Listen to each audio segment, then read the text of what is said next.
friends, Kelcey here at Cloud9 Workshop. Today we have the good fortune to meet Nydia Mauras-Jones from Advent Creative. And Nydia has brought with her something special in this box. I don't know what it is yet, so she's going to make a big reveal and we're going to share what she has brought along that she does creatively. Let's see. Oh, I feel like there should be a drum roll. Thank you for having me, by the way. This you're welcome. Fun. I'm very excited. I can do finger drum roll. Can you do a drum roll? What? What's living over here? I made a plant. No. So, we have a fun little snail here. Made out of a copper wire that was just sort of like a regular electrical wire that I found. So let me grab another thing that I have over here on the side. I'm still here. So we have another little guy here. So let me tell you a little bit more about these guys. I want to know more. So first of all, I have these plants and some of them are loose and about. And I'm just like, how do I have a way for them to kind of not just hang, maybe have something more fun with them. So I wanted to create something like that was something for the plants and decorate them a little bit, right? Because I'm a creative person, so I'm always like, let's even zhuzh this up even more. And then I was doing a lot of research recently on my culture, which is Puerto Rican culture. I've grown up mostly in the States, so I'm trying to learn more about my Puerto Rican family and culture and things like that. And so part of that journey has been learning about the Taínos a little bit more. The Taínos are the indigenous people to Puerto Rico and all throughout the Caribbean. So I think Cuba, the Dominican, there's throughout the Antilles over there's just a wide range of where the Taínos were. So Puerto Ricans themselves are a mix of from Western Africa, the Taínos, and of course the Spanish colonialists that came over. And what's been happening throughout the years is people are like, oh, Taínos don't exist anymore. They were all, gone because of the colonialism. But in truth, we all have it inside of us if you're Puerto Rican, and some more than others, right? So while I'm thinking about this solution for my plants, and then also thinking about my culture, I was like, oh, a lot of the art done by the original Taínos, the petroglyphs, were very linear. And I'm like, ooh, that would work really well, like a little wire structure for my plants. And I've seen the structures before. I did not come up with the idea of wire structures for plants, but I thought that would be a really nice way to show it. So this one, guess what this one is? What shape do you think this one is? I'm a snail. A snail! Yay! You got it! All right, this one might be harder. What do we think this one is? I think it's a figure of some kind. Yeah. I'll give you a hint. It's an animal. Like a turtle? A turtle! You got it! So there are a couple more of these petroglyphs, too, that I thought would be kind of fun to share. They're found in caves and different areas, again, throughout St. John, Puerto Rico, all over the place. And they're used to communicate stories, yeah? Yeah, communicate stories.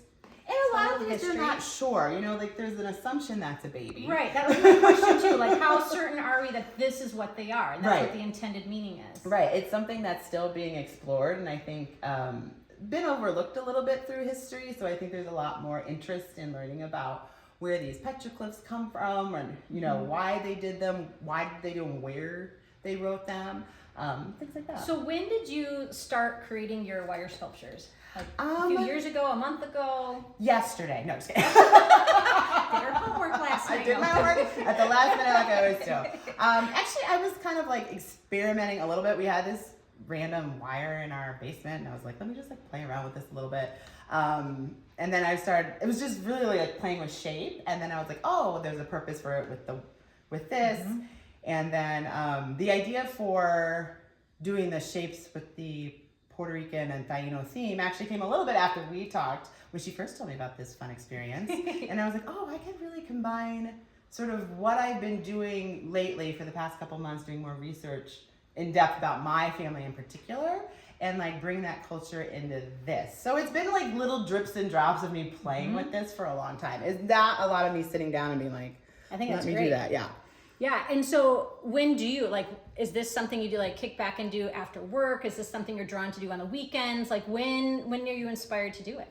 A little bit more on the weekend would be where I'm doing it, because that's just a little bit, even though they're really busy, I can get maybe at least an hour to just be done. And how many have you created so far?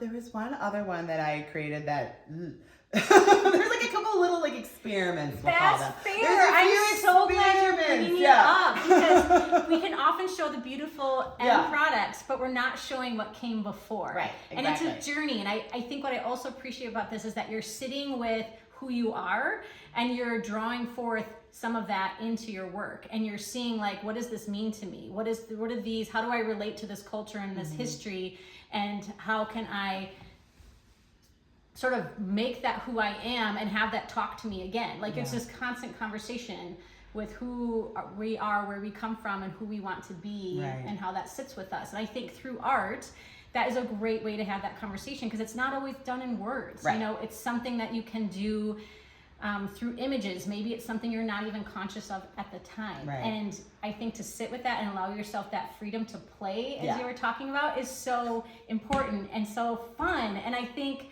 bringing joy and cheer to that is really. And so what do your kids think? Do they have a thought on this, or do they just say, oh, mom's busy doing artwork?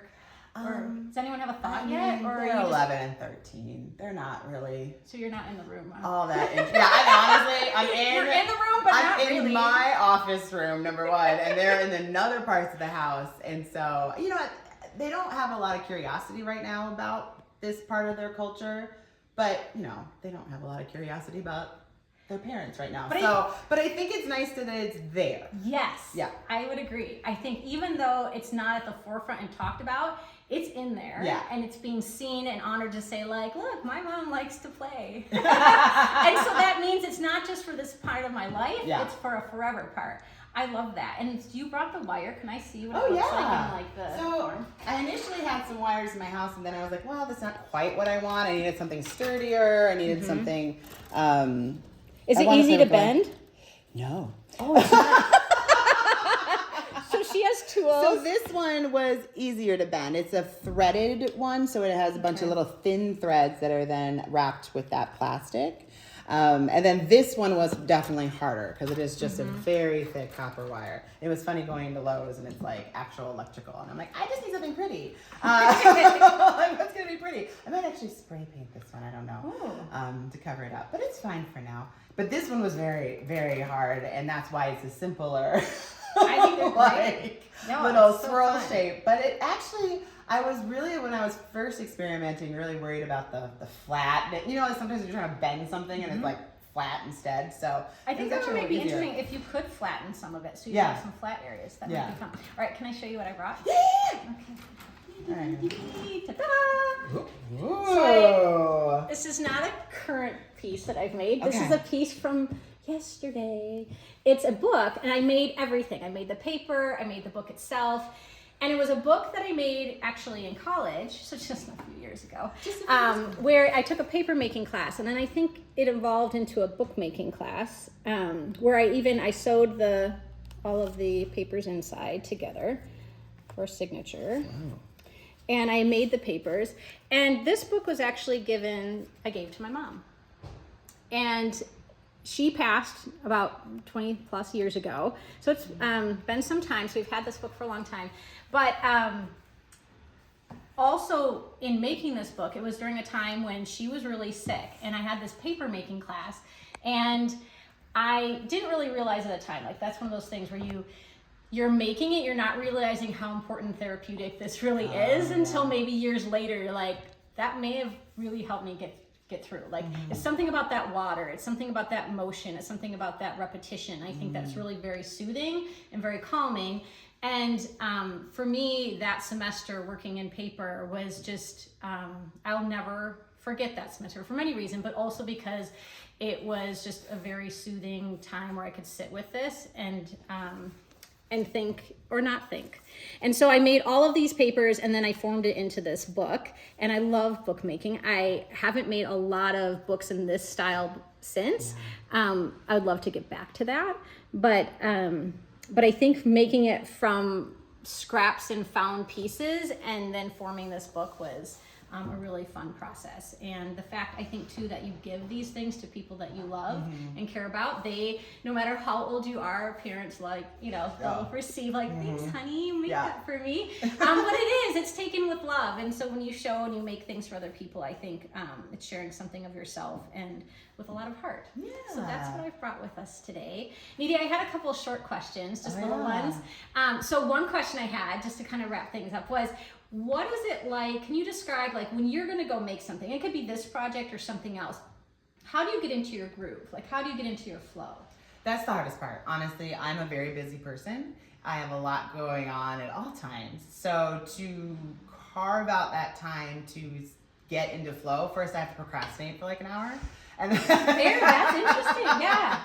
You know, you think I'm like, oh, let me just get the one thing and let me do the thing, and then and then after I do that thing, then I can do this, right? So locking myself in my office is helpful. Okay. My husband's very supportive of like whenever I need time for things, like you just need time, right? So I kind of have to build in the procrastination time to get myself into flow. Even though I'm like, I want to go do this thing right now, like let me go do this thing, and it still takes me a minute to get into it. So I have one more. Yeah. And that is, if tomorrow you could take a class in anything, Yeah. make anything, and learn how to do it, what would it be? Ooh, I wanted to do like more metal work. Interesting. Yes, I think that would be really fun. Like welding metal, bending metal, You know, small things, big things. I don't know. I'm kind of I would like to experiment with all of it because I took one brief summer class and I made a little like little jewelry piece and it was carving this tiny thing.